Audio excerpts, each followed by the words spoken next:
Aujourd'hui, Instagram est en train de partir en cacahuète à cause de TikTok. Sur Instagram, la portée a chuté. Les impressions, les chiffres, les nombres de vues, les chats de bain, on ne comprend plus qu'est-ce qu'on a fait à Instagram. C'est parce que Instagram lui-même ne sait pas qu'est-ce qu'il va faire. On a vu nos stories passer de 500 à 80, de ceux qui étaient à 15 000 ou à 20 000 à 2 000 ou à 5 000.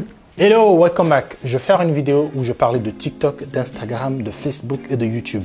Quelle est la meilleure plateforme de créateur de contenu? Où est-ce qu'on doit être pour créer du contenu? Alors, je parlais de chiffres et je parlais d'argent. Si tu es un créateur de contenu qui va être rémunéré pour ce que tu fais, je pense que Instagram n'est pas la plateforme où tu dois être. Parce que déjà, sur Instagram, oui, ça peut être juste une vitrine pour montrer ton travail, ensuite pour avoir des prospects, c'est très bien. Mais sauf que je pense que c'est intéressant en tant que créateur de contenu de te dire que je crée du contenu, on respecte ce que je fais et je suis rémunéré derrière. C'est ce que fait YouTube, c'est ce que fait TikTok. Bon, TikTok, voilà. Tu n'es pas payé autant que sur YouTube, mais c'est déjà quelque chose. Sur Instagram, c'est un peu du n'importe quoi. C'est-à-dire qu'il n'y a rien. Et c'est pour ça que Instagram part en cacahuète, parce que Instagram est en train d'essayer de devenir comme TikTok, donc de par sa portée, de par son public. Et c'est là que le problème se pose. C'est-à-dire qu'aujourd'hui, je pense qu'on a tous remarqué, on n'en parle pas, mais on le sait. Sur Instagram, la portée a chuté. Les impressions, les chiffres, les nombres de vues, les chats de bain, on ne comprend plus qu'est-ce qu'on a fait à Instagram. C'est parce que Instagram lui-même ne sait pas qu'est-ce qu'il va faire. Instagram aujourd'hui veut se positionner comme la plateforme de créateurs de contenu, mais en soi, elle est un peu au milieu. Les plateformes de créateurs de contenu, pour moi, aujourd'hui, je dirais, c'est YouTube et TikTok. Sur YouTube, si tu es constant, YouTube va mettre en avant ton travail organiquement. Et si tu as un rythme, disons que c'est sur YouTube, je vois des gens se buter sur Instagram pour tenir des rythmes. Si tu tiens ce même rythme sur YouTube, c'est-à-dire que tu postes tous les lundis et tous les jeudis ou peu importe le nombre de jours par semaine que tu peux poster, au bout de 6 mois, si ton contenu est de qualité, c'est sûr que YouTube va te propulser. Sur Instagram, on sait tous le nombre de temps que ça prend pour arriver à 5000K, pour arriver à 10K ou même des fois à 1000 abonnés, c'est hyper compliqué. Il n'y a qu'à voir des comptes de célébrités. Quand une célébrité crée une marque annexe, vous allez voir que ce n'est pas tout de suite que cette marque-là va avoir 2 fois le quart du nombre d'abonnés de cette célébrité-là. Alors que sur TikTok, on sent vraiment pourquoi c'est une plateforme de créateur de contenu, parce que tu peux gagner 10 000 abonnés en une semaine. Tu peux gagner 1000 abonnés avec un seul post, avec une seule vidéo.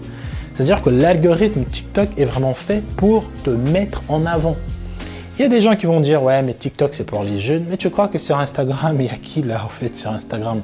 Aujourd'hui, ce sont les jeunes qui donnent la tendance. C'est-à-dire que si les jeunes te propulsent, si les jeunes créent de la hype autour de ton produit, c'est maintenant à toi, le créateur de contenu, de savoir comment redirectionner ou comment filtrer ce public-là qui est jeune vers ton public qui est un peu plus mature, si tu souhaites. Mais je pense qu'il ne faut pas négliger la force de TikTok parce qu'aujourd'hui, Instagram est en train de partir en cacahuète à cause de TikTok. Instagram veut copier tout le monde. Instagram a copié Réel. Instagram a copié les stories chez Snap. Instagram aujourd'hui est en train de copier. Regardez, le Réel était à 1 minute, était à 15 secondes avant. Non, c'était à 1 minute. Là, c'est passé à 1 minute 30. Bientôt, ça va être comme sur TikTok. Et encore une fois, Facebook, c'est juste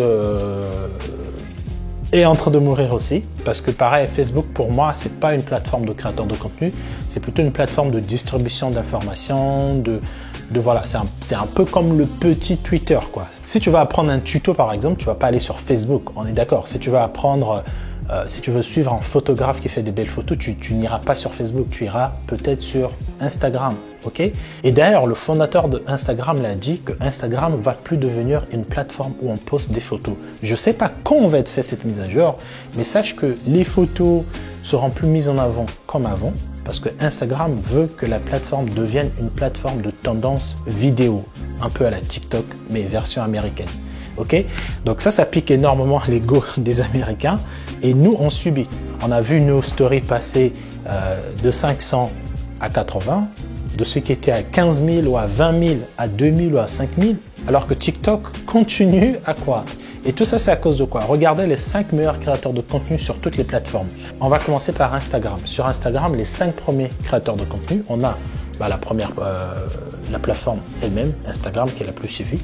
Ensuite, on a Cristiano Ronaldo, Léo Messi, Dwayne Johnson, The Rock et Kylie Jenner. Je ne sais pas si c'est le bon ordre, mais en tout cas, c'est les 5 personnes les plus suivies sur Instagram. Et le problème avec ces 5 personnes-là, c'est que ce n'est pas des personnes qui créent du contenu. C'est-à-dire que c'est une célébrité qui va poster une photo par mois ou une photo chaque 2 semaines, mais ce n'est pas des gens qui sont actifs sur Instagram. Peut-être The Rock qui, deux fois, fait beaucoup de stories, mais c'est pas comme sur TikTok. Sur TikTok, les 5 premiers créateurs de contenu, c'est vraiment des créateurs de contenu. C'est-à-dire que tu as les sœurs d'Amelio, tu as Will Smith, tu as le Sénégalais Kadim et tu as 2 autres créateurs de contenu. C'est vraiment des créateurs de contenu. C'est des jeunes qui créent des tendances, qui créent des vines, qui créent ce que tu veux, des challenges et tout. Et donc le taux d'interaction n'est pas du tout le même. Quand Kylie Jenner va sortir son produit, tu as une cible qui suit Kylie Jenner, alors que sur TikTok, quand Will Smith ou Kadim va sortir une tendance ou les sœurs d'Amelio va sortir une tendance autour d'une danse, en fait, même les abonnés d'Instagram vont interagir avec ce qu'elle fait. Parce que ça intéresse à tout le monde, ok? Et sur YouTube, c'est la même chose. Quand tu regardes les 5 YouTubeurs les plus suivis, tu as le petit Ryan, tu as MrBeast, tu as 3 autres personnes, c'est des créateurs de contenu. Ce sont des gens, des mecs, des enfants, des femmes qui créent du contenu. C'est pas certes, c'est devenu des célébrités, mais d'abord, c'est des créateurs de contenu. Donc tout ça pour dire, Instagram n'est pas vraiment la plateforme qui met en avant les créateurs de contenu. Parce que si elle le faisait, je pense que aujourd'hui, on a vu que Réel fonctionne très bien, il y a des très grosses portées. Pourquoi ils ne font pas la même chose avec les vidéos? Pourquoi ils ne font pas la même chose avec les photos? Ils ont l'algorithme, pourquoi ils ne le font pas? Parce qu'ils sont un peu plus à l'ancienne, un peu business, nanana.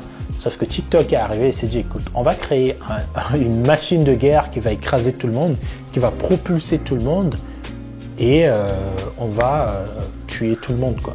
Et c'est ce qui se passe. Donc Instagram est en train de mourir à petit feu. Je ne sais pas ce que ça va devenir. À chaque fois qu'ils changent des choses, qu'ils introduisent des nouveaux updates, ça chamboule l'algorithme. Il se passe beaucoup de choses. Ton compte ne marche plus, tes commentaires ne sont plus là. Il y a des abonnés même qui se désabonnent. Il y a des comportements bizarres, suspicieux. On se retrouve sur une autre vidéo où je parlerai peut-être de comment arriver et tout péter sur YouTube.